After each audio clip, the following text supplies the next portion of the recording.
ચોમાસાએ મારી મોટી છલાંગ.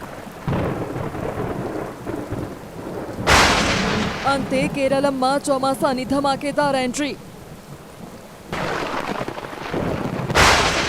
10 વર્ષમાં 7મી વાર ચોમાસું મોડું પહોંચ્યું.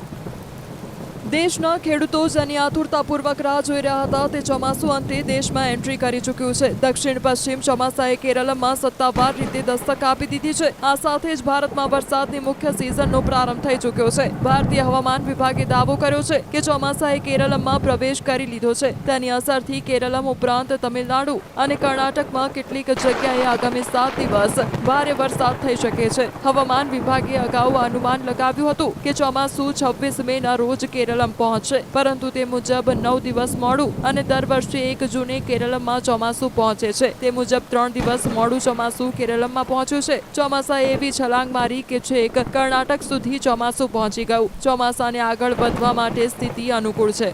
આ 2 થી 3 દિવસમાં ચોમાસું આગળ વધીને ન માત્ર ગોવા પરંતુ મહારાષ્ટ્રના કેટલાક ભાગોમાં પણ પહોંચવાની સંભાવના વ્યક્ત કરાઈ છે. મતલબ કે આગામી 2 થી 3 દિવસમાં ચોમાસું અંદાજે 400 કિલોમીટર જેટલું અંતર કાપીને ગુજરાતની નજીક પહોંચી શકે છે.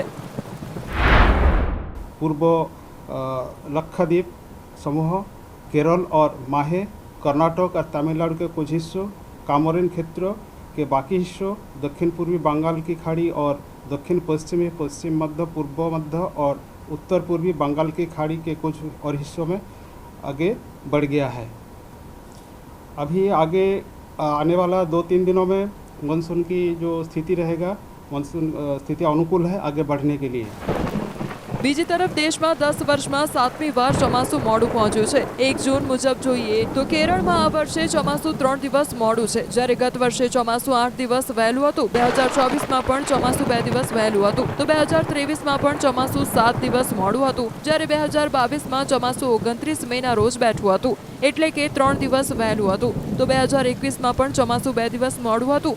2020માં જ ચોમાસું દેશમાં સમયસર 1 જૂને પહોંચ્યું હતું.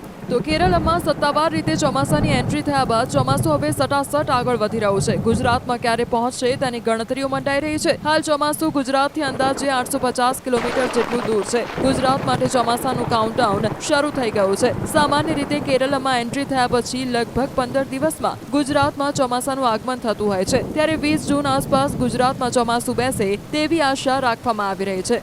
છેલ્લા કેટલાક વર્ષોના ચોમાસાના આગમનની તારીખો પર નજર નાખીએ તો ચોમાસાનું આગમન 15 જૂન આસપાસ જ થયું છે. ક્યારેક વહેલું તો ક્યારેક મોડું પણ ચોમાસાનું આગમન થયું છે.